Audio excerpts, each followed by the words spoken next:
louvor. Eu não sou nada. Obrigada, Senhor, porque somos dependentes do teu amor. Aleluia. Graças eu te dou, Pai,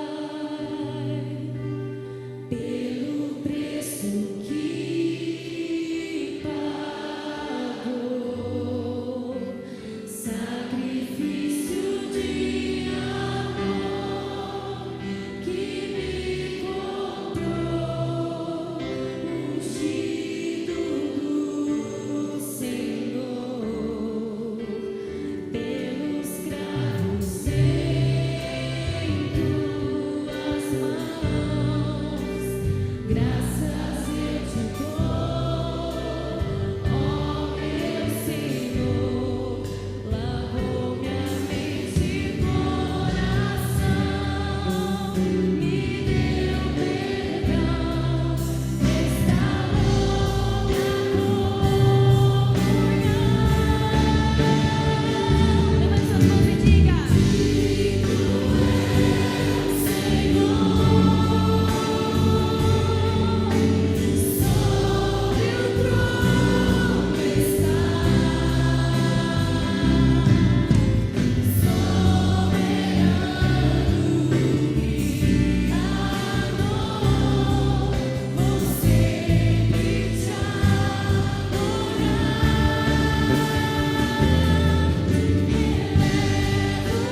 Se você trouxe a palavra de Deus, abra comigo no capítulo 5 do Evangelho de João. Se você trouxe a palavra de Deus, abra comigo no capítulo 5 do Evangelho de João.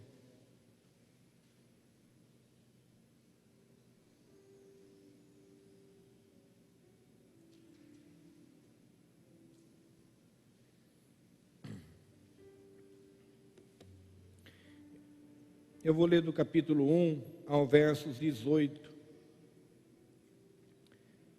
Passado certo tempo, houve uma festa dos judeus e Jesus subiu para Jerusalém. Em Jerusalém, perto da porta das ovelhas, há um tanque chamado Betesda, na língua dos hebreus, o qual tem 5 pórticos. Neles ficava deitada uma grande multidão de doentes, cegos, mancos e paralíticos, esperando o movimento da água. Pois um anjo do Senhor descia de tempos em tempos ao tanque e agitava a água. Então o primeiro que ali entrasse, depois do movimento da água, sarava de qualquer doença. Estava ali um homem enfermo, havia 38 anos. Vendo-o deitado e sabendo que vivia assim havia muito tempo, Jesus lhe perguntou: queres ser curado? O enfermo lhe respondeu: Senhor, não há ninguém que me ponha no tanque quando a água é agitada. Por isso, enquanto eu vou, outro desce antes de mim. Jesus lhe disse: levanta-te, pega a tua maca e anda. Imediatamente o homem ficou curado e, pegando a maca, começou a andar. E aquele dia era sábado. Por isso os judeus disseram ao que fora curado: hoje é sábado e não te é permitido carregar a maca. Ele, porém, lhes respondeu: aquele que me curou, esse mesmo me disse: pega a tua maca e anda. Perguntaram-lhe então: quem é o homem que te disse: pega a tua maca e anda? Mas o que fora curado não sabia quem era, pois Jesus havia se retirado por haver muita gente naquele lugar. Jesus encontrou mais tarde no templo e disse: olha, já estás curado, não peques mais, para que não aconteça coisa pior. O homem então retirou-se e contou aos judeus que fora Jesus que o havia curado. Por isso, os judeus começaram a perseguir Jesus, porque ele fazia estas coisas no sábado. Até aqui por enquanto. Senhor, fala com tua igreja, com teu povo, em nome do Senhor Jesus. Amém. Quantas lições nós podemos tirar dessa passagem bíblica? Um monte de lições. Olha, irmãos, uma das passagens que mais tem ensinamento, uma das mais na Bíblia, é essa passagem do paralítico de Betesda. Primeiro, que havia um tanque em Israel, que era um tanque dos doentes. Hoje, eu não sei o porquê, mas as piscinas estão um pouquinho fora de moda, os clubes. Mas há uns 20 anos atrás, até um pouco mais, uns 30 anos atrás, eu acredito que muitos de vocês aqui pegaram, aqui em Sorocaba ou em outra cidade, a fama dos clubes, que aos sábados e domingos, e na épocas de feriados e férias escolares, principalmente de verão, ficavam lotados. Tinha o Shangri-La, tinha o Ipanema Clube, tinha o Recreativo Campestre, tinha o Estrada, tinha o Scarpa, e assim por diante, a DPM, E assim vai. Olha quantos clubes e alguns ainda que não vêm aqui na minha memória. Tinha o clube do sindicato, tinha do lado dos professores, acho que é a POSP, se não me falha a memória. Olha quantos clubes as pessoas tinham para se refrescar do verão, né? E antigamente, não é como hoje. Hoje, infelizmente, as pessoas vão nesses lugares para se exibir o seu corpo. Naquela época não sei se eu estou errado, a gente acha que tinha um pouco mais de prudência, e as pessoas iam realmente para se refrescar, para pegar uma piscina, para mergulhar, para brincar. Hoje não, hoje você vê que as pessoas, infelizmente, quando vão em algum lugar como esse, a grande maioria, se não for quase todos, raríssimas exceções, vão para exibir seu corpo, vão para olhar o corpo dos outros e assim por diante. É raras exceções, mas naquela época não. Então, vocês lembram que quando havia esses clubes que eu falei para vocês, eu aqui não vou agora diferenciar, mas os clubes, eles eram diferenciados pela posição social. Quem tinha um pouco de dinheiro mais, frequentava o clube X. Quem tinha um pouco, não tanto dinheiro, frequentava o outro. Aquele que não tinha nada, frequentava aquele. Vocês lembram disso? Tinha até lugares que não pagava nada para ir. Um exemplo, ali no Central Park tinha uma praça, que eu lembro que eu passava lá, tinha um laguinho, a turma ia pular lá, brincar. Aqui na Faço, tinha direto as pessoas brincar lá na Faço, podia entrar, era lago. E lá em Votorantim, ou então aqui a Mapol, que hoje é o Parque Natural. Então, vocês percebem que existe o quê? Algo escalonado. Na época de Cristo não era diferente. Não se esqueça que Israel, ele fica numa região de deserto, uma região de seca, uma região de muito calor. Então havia um tanque, chamado tanque de Betesda. Era o tanque aonde ficavam os doentes. E diz a palavra de Deus que havia um período em que um anjo do Senhor descia, movia as águas, e a primeira pessoa doente que caísse, que fosse ali lançada sobre aquela água, era curada, independente de qual fosse a sua enfermidade. Próximo àquele tanque, havia um homem que ele era um paralítico há 38 anos. Há 38 anos ele sofria dessa enfermidade.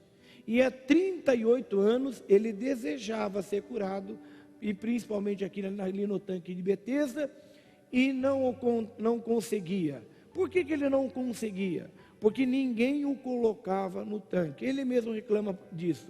Jesus aparece diante dele, pergunta se ele quer ser curado, ele diz que sim, né? Primeiro ele responde que ninguém coloca ele ali no tanque. E aí Jesus fala para ele, então pegue a sua maca e anda. E ele imediatamente é curado por Jesus.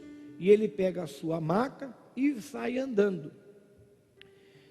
Vocês percebem que depois que ele pega a sua maca e anda, a Bíblia diz que ele foi, como se diz, ele foi cobrado pelos religiosos da época. Por que ele estava andando com a maca? Porque vocês sabem que no sábado, os judeus, eles têm o sábado como o dia do descanso. No sábado não se faz nada em Israel, até os dias de hoje. E o verdadeiro judeu, ele não faz nada. E não é na realidade no sábado, não é da sexta-feira, na madrugada, um exemplo, 11h59 é sexta-feira, meia-noite e 1 já é o sábado, aí que eles mudam. Não, já quando o pôr do sol, na sexta-feira, o sol, ele vai se esconder, ali já começa o sábado para o judeu, na sexta-feira. E o judeu não faz nada, é uma forma religiosa, eles guardam o mandamento deixado de Deus para Moisés, para o povo de Israel, aonde diz que o 7º dia é para o povo descansar. Então eles foram cobrar aquele homem, falavam, por que você está andando? Por que você está andando com essa maca para cá e para lá? E ele disse, porque o homem que me curou pediu para que eu fizesse isso, que eu carregasse a minha maca. Vejam que coisa importante que nós podemos extrair desta questão bíblica. Vocês percebem que eles não estavam preocupados com a cura daquele homem? Aquele homem foi curado de uma enfermidade de 38 anos, que ele era um paralítico. Mas os religiosos não atentaram para isso, não perceberam que era um paralítico de 38 anos que estava andando. Pelo contrário, eles viram um defeito. Olha, você não pode carregar uma maca aos sábados. Irmãos, quantas vezes nós começamos a julgar as pessoas pelas aparências? Quantas vezes nós julgamos as pessoas pela aparência? Quantas vezes nós julgamos a pessoa pela aparência? É claro que uma coisa muito importante, cada um de nós temos um ensinamento cristão. Esses dias eu vim conversar aqui com a mocidade nossa da igreja, e um dos assuntos que a mocidade me indagou foi: pastor, eu posso fazer uma tatuagem? E eu comentava com eles, falei: olha, nós não temos tais costumes. Nós não temos tais costumes. Uma coisa, eu conheço muitas pessoas que congregam conosco, e preste bem atenção, sinto-se à vontade. Você fez uma tatuagem quando você não conhecia a palavra, ou então você frequentava uma outra igreja, e ali você fez uma tatuagem. Eu conheci uma vez um pastor, que ele tinha tatuagem no corpo inteiro. Então eu não posso julgá-lo. Eu não vejo o coração dele, mas eu vejo a tatuagem. Olha que monte de tatuagem. Não, muitas vezes ali foi um período da vida dele. A única coisa que eu sempre comento aqui com os jovens da nossa igreja, com adolescentes, com juniores, é: por que você quer fazer? Qual o intuito de você fazer essa marca no seu corpo? Uma coisa é quando você não conhece a palavra, uma coisa é quando você não conhecia ainda a mensagem de Deus. Agora, você conhecendo, por que você quer deixar essa marca no seu corpo? Qual a razão de você deixar uma marca no seu corpo? Você colocar um nome, o nome de repente de um marido, da esposa, ou até mesmo de um namorado. Eu conheço um rapaz que colocou na perna dele inteira o nome da namorada, terminou o namoro, e agora? A perna inteira é o nome da moça, e agora? Aqui, essa parte da perna, e agora como fica? Terminou o namoro, não foi a menina que escolheu. Então tem coisas que nós temos que ter sabedoria. Mas o que eu quero que vocês entendam é: eu não posso, porque a pessoa de repente tem uma marca no corpo, de repente tem um cabelo que é diferente do nosso estilo, ele de repente tem coisas no corpo, cheio de piercing, cheio de... não, escute aqui, por que você tem isso no seu corpo? Sem antes saber quem é a pessoa, sem conhecer a pessoa. E quantas vezes, não foi uma ou duas vezes, que eu vi aquela pessoa, eu me impacto no início, mas quando eu começo a conversar com aquela pessoa, eu vejo que amor de pessoa, que doçura de pessoa ela é. Vocês conseguem entender? É isso que o religioso tem que aprender. A religiosidade muitas vezes nos trava. Esse homem, ele há 38 anos, ele era um paralítico. Jesus o curou. Ele está andando com a maca, com a cama dele, que ele ficava do lado do tanque de Betesda. E os religiosos dizem: por que você está andando com essa maca no sábado? Você não sabe que é proibido? E ele disse: o homem que me curou, me orientou para que eu andasse, que eu pegasse ela. Por que ele diz o homem que o curou? Porque quando Jesus curou ele, Jesus logo saiu daquele local, porque os demais doentes também viram. 38 anos, aquele homem acamado ali, e começa a andar. Ora, os demais doentes queriam também que Jesus tocasse neles. Aí vocês podem me perguntar: mas por que será que Jesus também não tocou nos outros doentes? É uma pergunta bíblica que todo mundo também não tem resposta, nem eu tenho.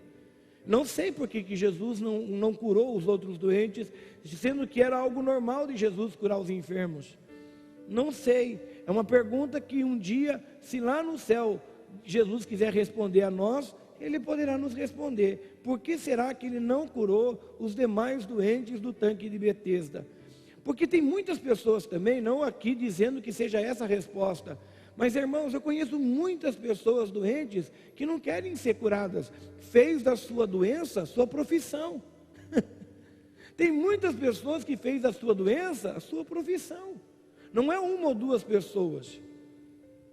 Tem muitas pessoas que fez da doença a profissão. Se Jesus curar aquela pessoa de ser paralítica, ele deixou de ganhar o dinheiro dele.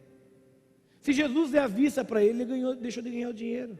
Se Deus é para ele, dele ouvir, ele deixou de ganhar dinheiro. Infelizmente acontece isso, né? Quantas pessoas gostam de ir no INSS para que o médico diga que esteja doente? Eu evito que está doente, mas de repente a pessoa, e aí daqui a pouco eu vou falar o que a Bíblia fala. De repente eu quero ir lá, e eu me lembro uma vez que um moço bonito, um moço forte, irmão, mas bonito mesmo, ele pediu uma oração para mim, falou: pastor, eu queria que o senhor orasse por mim. Eu falei: mas o que está acontecendo? Ele falou: não, mãe, eu vou passar pelo médico, tudo. Falei, será que é alguma doença grave, algum problema? Falei: mas o que eu devo orar? Você está com algum problema, tudo? Eu falei assim: não, é que eu vou passar pela perícia e queria que o médico constatasse que esteja doente. Você imagina eu orar: Senhor, faça que ele esteja doente mesmo, Senhor, que ele esteja bem enfermo. Não tem lógica.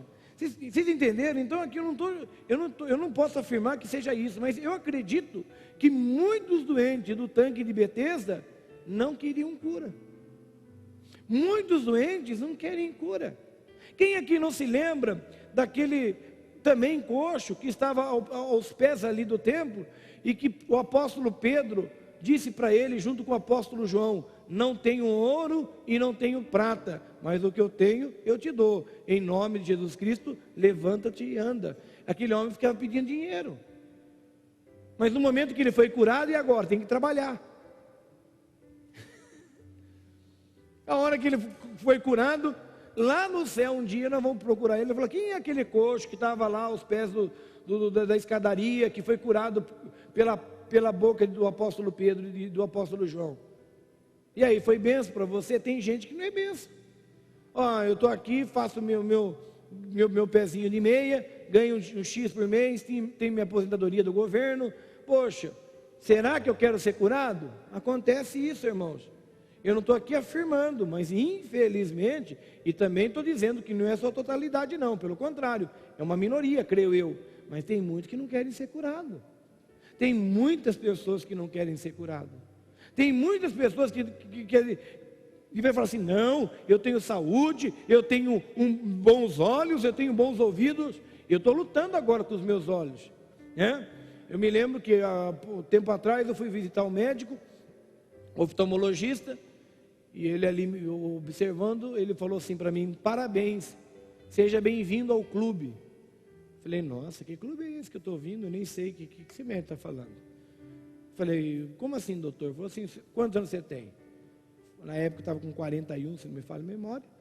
Ele falou assim: o que você tem é quando alguém ultrapassa os 40. Eu também já tenho, nós tínhamos quase, acho que a mesma idade, eu e o médico. Ele falou assim: isso é normal de quem tem 40 anos. Você está vindo ao clube dos 40. E eu, particularmente, eu não aceitei. Eu entendo que de repente, por exemplo, para mim ler aqui a Bíblia de perto, embaça. Mas eu estou lutando dentro de mim: Senhor, me dá visão. Senhor, eu quero ver perfeitamente. Eu quero enxergar perfeitamente.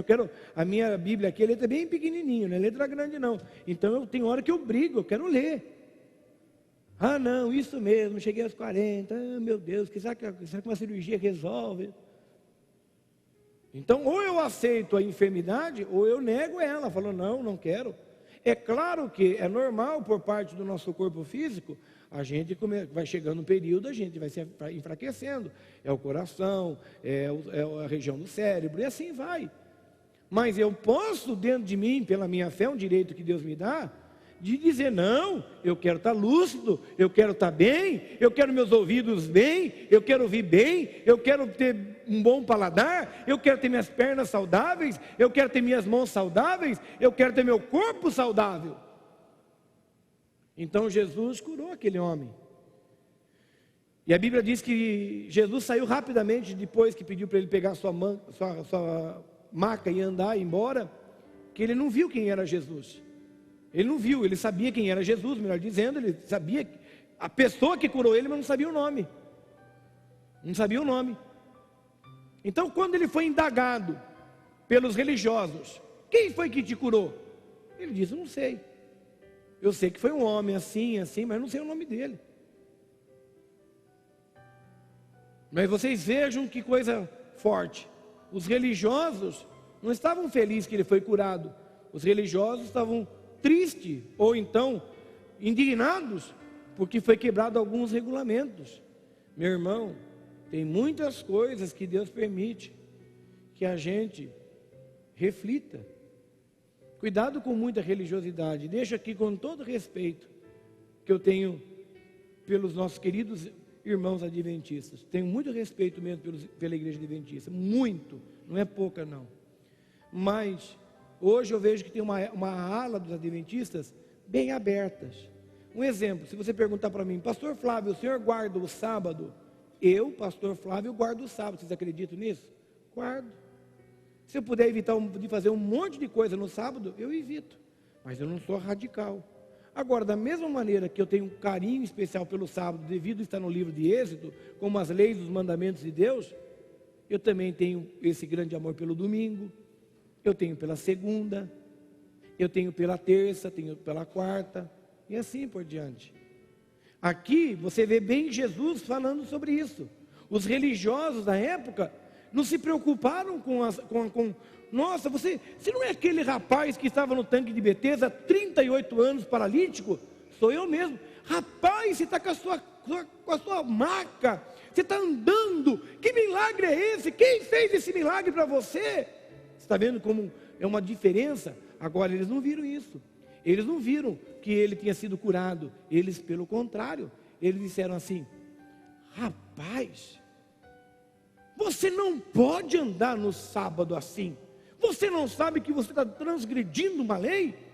Por que você está andando no sábado? Eu estou andando no sábado, carregando a minha cama, porque um homem mandou eu carregar. Quem é esse homem? Não sei. Eu sei que ele me curou. Vocês conseguem entender o que é religiosidade? Uma pessoa firme com Deus viria de outra maneira. Rapaz, você está andando com a cama aí, na maca no sábado, você não pode andar assim. Sabe quem que é? Que eu fui curado. Curado? Como assim? Alguém fala, esse aí é aquele que há 38 anos, não é você que fica tempo lá no tanque de Betesda? Sou eu mesmo, 38 anos lá no tanque de Betesda. Rapaz, quem fez isso por você? Milagre, aleluia, glória a Deus. Isso é aquele que tem fé. Mas eles não viram assim, eles eram religiosos. Você não pode andar. Não, mas eu fui curado. Não importa, quem te curou? Foi um homem lá que mandou eu pegar a cama. Ele estava indignado. O religioso, ele vê como religiosidade, irmãos. Muitas vezes a gente condena as pessoas, nós maltratamos as pessoas pelas aparências, nós maltratamos porque de repente ela fez alguma coisa errada. Eu lembro uma ocasião, não que isso seja justificativa, e veja que houve mudança de vida. Um rapaz, ele foi no acampamento, isso já uns 35 anos atrás mais ou menos, eu vi ele esses dias aí, firme com Jesus, esse moço. Ele foi no acampamento da igreja, há 35 anos atrás mais ou menos, e ele não queria ir, e foi. Aí chegou lá, ele chegou para o pastor e falou assim, quero ir embora, eu não vou ficar aqui não. Eu queria ir embora. Aí o pastor, com toda a sabedoria, falou assim, mas por que você quer ir embora do acampamento? Eu te levo embora, mas eu queria saber qual a razão que você quer ir embora. Ele falou, não é, eu estou louco para fumar. Eu quero fumar. E aqui eu não posso fumar. E eu quero ir embora. E lá pelo menos eu vou embora, eu fumo, aqui não é o meu lugar. Eu estou com esse pessoal aqui, aqui não é lugar para mim não. Aqui só tem gente boazinha, eu não sou tão bonzinho assim. Aí o pastor falou assim, mas esse é o problema? Ele falou, é. Eu quero fumar Tá, se você fumar, olha, presta atenção. Se você fumar, você permanece aqui no acampamento? Não sei, por que você está dizendo isso? Ele falou, não, vamos fazer o seguinte, você tem cigarro aí? Eu falei, eu trouxe. E o rapaz falou, então faz o seguinte, pega o cigarro, aqui na frente das pessoas jamais, porque você vai depor contra nós. Nós vamos em algum lugar lá no fundo, você fuma o que você quiser fumar, cigarro, viu irmão, não é outra coisa não, você vai fumar, depois que você fumar, você volta para o acampamento. Tudo bem? O cara achou estranho. Mas que pastor maluco é esse? Aí ele falou, tá bom. Eu aceito sua proposta. Eu posso fumar então? Ele falou, pode. Só não mostra para ninguém que você está com cigarro, para não criar um mal-estar aqui dentro do acampamento. Você vai comigo, eu vou até o lugar com você, você vai lá, fuma, não sei o que tem que fumar. A hora que você terminar de fumar, saciou seu corpo físico, você volta. E volta para o acampamento. Tudo bem? Ele falou, tá bom. Ele foi lá, fumou e voltou. Naquela noite, ele foi restaurado por Jesus naquela mensagem. Nunca mais voltou a fumar, nunca mais. Restaurou a sua vida, se tornou um pregador da palavra de Deus. Está até hoje na casa do Senhor, firme com Deus. Até hoje, ele, a família, casado, teve filhos. Você já imaginou se o pastor é radical? Um religiosão? Você quer fumar? Você pensa que você veio para onde? Não. Você está com o diabo no corpo. É melhor arrancar você do nosso meio mesmo. O pastor teve o quê? Sabedoria. Pastor, isso vai ser feito constantemente em todo acampamento? Claro que não. Foi um momento. Foi uma situação. Não é algo constante. Foi uma situação. Não é algo constante. Não significa que toda situação vai ser feita assim agora. Mas foi um momento que o pastor teve o quê? Sabedoria. Uma coisa ele fala, não, eu vou fumar, eu vou continuar fumando, eu quero gandaiar aqui mesmo, eu não quero saber, não. Ele falou, não, se eu fumar eu volto e vou ficar quietinho aqui. Pronto. Mas foi a última vez que ele fumou. Daquele dia em diante ele foi liberto, na mensagem da noite o Senhor falou com ele e restaurou a vida dele. Olha que coisa profunda. Outra situação, uma senhora um dia foi na igreja, cada caso é um caso. Não pensa que isso aí se torna normal também, sempre vai ser assim. A mulher assistiu o culto, terminou o culto, a mulher com vergonha esperou todo mundo embora, todo mundo foi embora. Ela chegou, chamou o pastor de lado e falou, pastor, o senhor não pode fazer uma oração nesse instrumento que eu trouxe aqui agora? O pastor não viu, tudo enrolado assim, tipo jornais, alguma coisa, tipo papéis, né?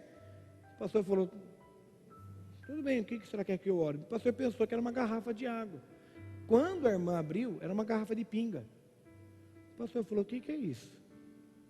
Falou, pastor, por favor, entenda, eu já não aguento mais. Eu já não suporto mais. Meu marido é alcoólatra. Meu marido é um viciado, envenenado. Não tem como abandonar o vício da bebida.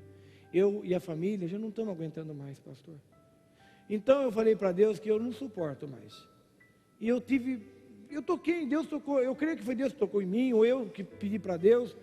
Eu creio que se o Senhor ungir, não é colocar, olha, se eu tocar nessa garrafa e falar para Deus repreender, que ele não venha mais beber, eu não sei, eu estou crendo nisso, pastor. Isso que o pastor pensou, olhou de um lado, olhou do outro, tinha muita gente, todo mundo já tinha ido quase embora, falou, irmã, não é normal eu fazer isso, mas eu vou fazer. Daqui, pegou a garrafa, Senhor, eu repreendo o demônio que age. Quando esse homem tomar dessa bebida, que o Senhor venha repreender os demônios que estão agindo na vida dele, e começou a orar. Orar. Senhor, que seja agora a quebra de maldições, mais ou menos dessa maneira. E a mulher levou. Passado algumas semanas, aquela mulher começou a vir na igreja com o marido. Aí o pastor, depois de um tempo, falou, irmã, me conta uma coisa. Lembra uma vez que eu ungi aquela garrafa, que eu orei pelaquela garrafa, tudo? Me conta o que aconteceu, porque eu estou vendo seu marido agora na igreja. Ele falou, pastor, deixa eu lhe contar. Eu peguei aquela garrafa, coloquei embaixo da pia, como sempre ele tinha lá guardado a pinga lá. Ele chegou, quando ele tomou, pastor, ele começou a gritar, ele começou a vomitar, ele começou a dizer, o que tem nessa pinga? Tem uma coisa que está agarrando, acho que tem alguma coisa que está devorando aqui minha garganta. E ele não entendia. Você fez alguma coisa com essa... Eu falei assim, de jeito nenhum, pode ver, ela está intacta, o lacre, seja lá o que for, pode perceber. Não, essa bebida. E daquele período em diante, aquele homem deixou de ser um alcoólatra. É uma regra para todo mundo? Não, não é uma regra para todo mundo, mas foi a fé daquela mulher naquele período. E é isso que nós temos que entender, irmãos.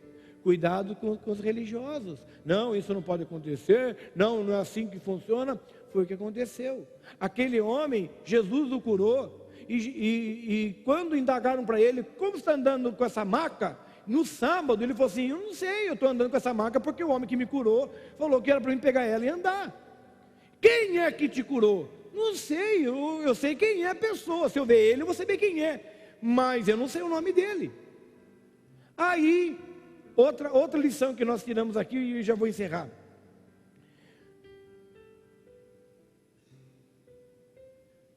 No versos 14 diz assim, Jesus encontrou mais tarde no templo e disse-lhe, olha, já estás curado, não peques mais, para que não te aconteça coisa pior.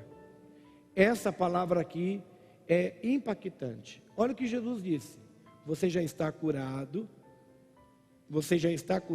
não peques mais. Jesus fala sobre pecado. Existem muitas doenças que é gerado em nós em decorrência de pecados. Pecados nossos, pecado dos nossos pais. Uma vez eu preguei sobre isso, né? Quem pecou? Ele ou seus pais? Jesus disse, nem ele e nem os pais dele. Essa doença para que o nome de Deus seja glorificado. Por que meu pai pecou? Uma pessoa se droga, cocaína, maconha, 20 anos. A moça, droga, cocaína, vocês sabem que a chance daquela criança desenvolver ou nascer com algum tipo de enfermidade é muito grande. Aí a criança nasce com uma doença. Houve um pecado. Quem pecou? Os pais. Aquela criança, muitas vezes, infelizmente, ela assume uma enfermidade em decorrência de desobediência dos pais. Por isso que, pastor, eu fui dar pá virada, pastor.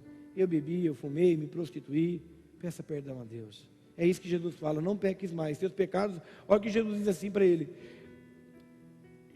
Olha, já estás curado, não peques mais, porque pecado pode gerar enfermidade. Pecado pode gerar uma doença. O pecado pode gerar uma doença. Uma cirrose. Muitas pessoas morrem antes do tempo, irmãos. Pastor, era para aquela pessoa morrer naquela data mesmo? Muitas vezes não. Mas Deus não tem tudo já marcado? Sim, mas o homem, pela sua desobediência, pode adiantar o seu fim. Como eu posso retardar o meu fim, eu posso também adiantar o meu fim. Como adiantar meu fim? Quando eu começo a combater o meu próprio corpo. Se eu pegar agora, eu sou um pastor, mas se eu pegar uma moto, eu não sei andar muito de moto bem, nem carta tenho. Vamos lá, olha quanta desobediência. Eu pego uma moto super possante aí, super potente, coloco capacete, coloco um casaco de motoqueiro, eu sei pilotar mais ou menos moto, mas eu não tenho carta. Pego a Castelo Branco, sou pastor, e pego aquela moto e vou indo.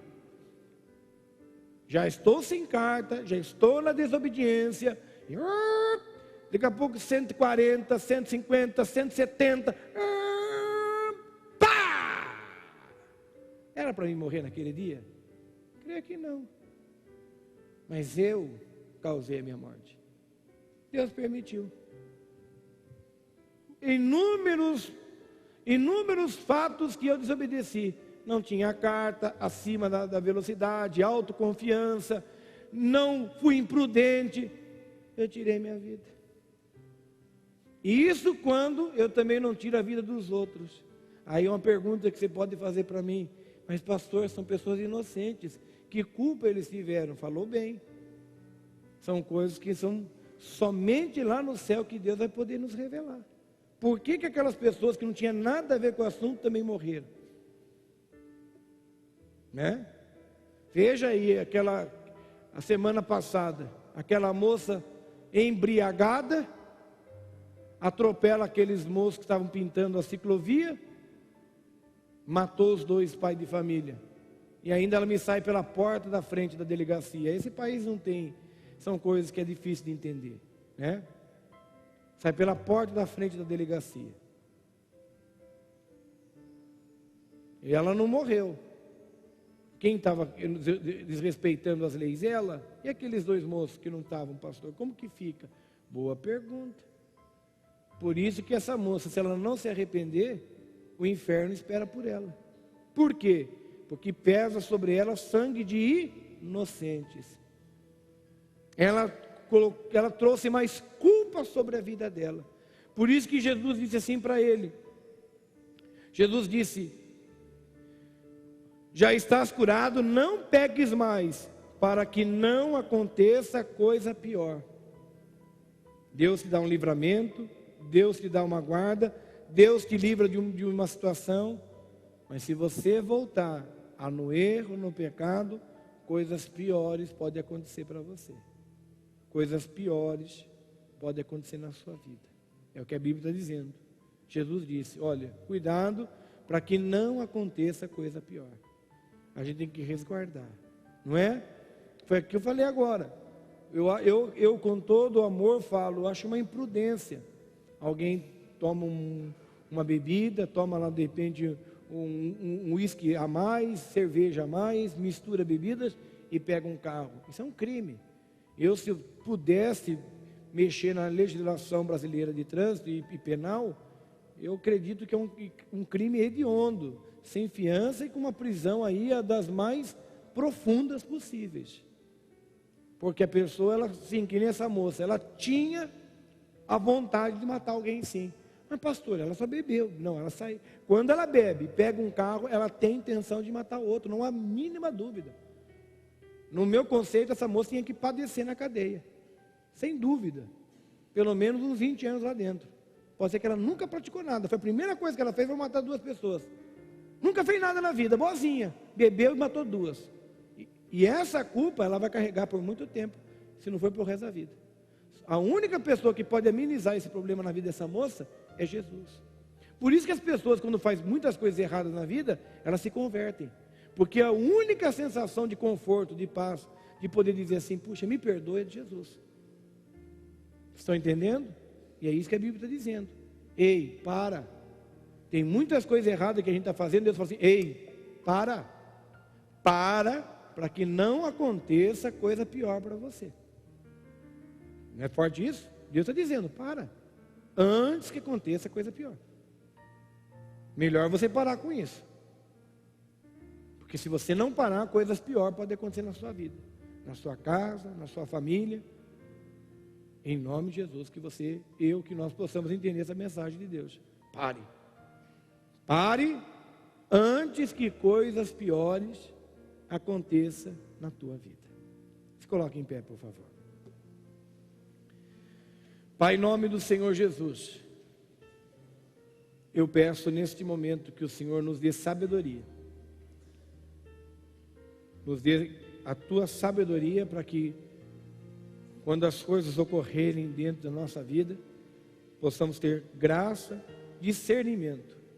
Não nos deixe ser religiosos críticos, religiosos dizendo isso eu posso, aquilo não posso, não. Eu tenho que viver na graça, e a graça é o Senhor Jesus.